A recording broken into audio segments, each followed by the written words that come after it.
Hello again, and welcome to the Enterprise Joy podcast, Enterprise Strategies for Leaders in Under 5 Minutes. I'm Vishal, your mover and shaker, calendar cleaner, and co-strategist this week as we explore something deceptively simple but deeply powerful, the strategy of saying no. Yesterday, we looked at the hidden cost of saying yes. Today, I want to give you something even more valuable, a practical, repeatable framework to say no without burning bridges. Let's begin with why do we avoid saying no in the first place? We avoid it because we don't want to be seen as unhelpful, arrogant, dismissive, or disconnected. We want to be a reliable team player.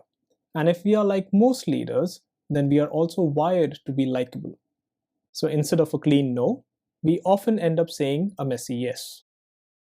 Ironically, saying no is not even the worst part. It's what happens after that. There's research that shows that when we decline poorly, that is when we risk damaging trust or burning bridges. Vanessa Bonds, an organizational behavior scholar at Cornell, notes that even a clear no, something like "I don't have capacity," actually preserves relationships and autonomy because it signals respect and clarity.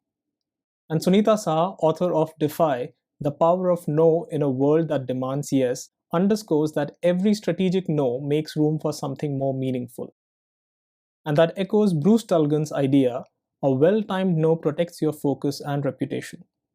So it's not the no that's the problem, it's the one that's executed poorly.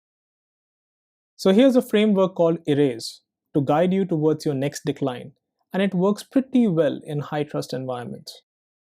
Step 1. Empathy. Begin by validating the request.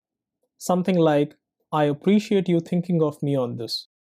According to Vanessa Bonds, acknowledging the other person reduces social tension and maintains the relationship warmth. Step number 2. Reality check. State your current capacity, priorities, or constraints. Like, right now I'm focused on X, Y, and Z and don't have the necessary bandwidth. Research on decision fatigue shows that clarity in priorities preserves your capacity.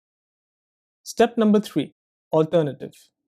Offer a different suggestion. Maybe, can we delay this until next week, or loop in another colleague who has the bandwidth? This aligns with certain good practices from Forbes and Atlassian and can be used as a constructive pivot.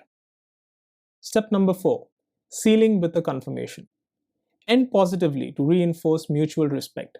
It can be a simple, "I'll look forward to revisit this later," or "Thanks again for reaching out." And finally, step 5. End with a courtesy.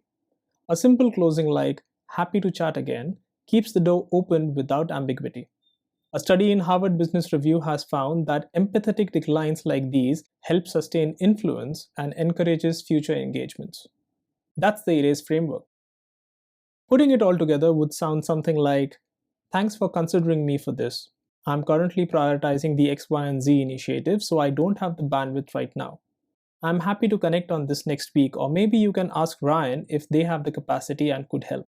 I can definitely vouch for their capability. Thanks again. I'm happy to revisit this next week if needed." This approach is grounded and rational. Of course, if you wish to have a hard pass, then you may call out that the ask does not align with your current objectives or the expected timelines, and you would not like to pursue the ask. Thank the requester for their consideration, and let them know that if something comes up in the future that requires your assistance, then feel free to reach out to you. So here's your Tuesday challenge. Choose one pending ask where you have felt stressed or delayed. Run it through the ERASE framework and craft your response. Then deliver it in person or send it async. Make a note of how you felt and how it was received, and probably drop me a note on podcast@enterprisejoy.com. I would love to hear about it. That's all for today. Tomorrow we'll explore why and how saying no amplifies performance with some examples and organizational psychology insights. Until then, I'm Vishal, and this is the Enterprise Joy podcast, delivering enterprise strategies for leaders in under 5 minutes. Erase your yeses today. I'll see you tomorrow.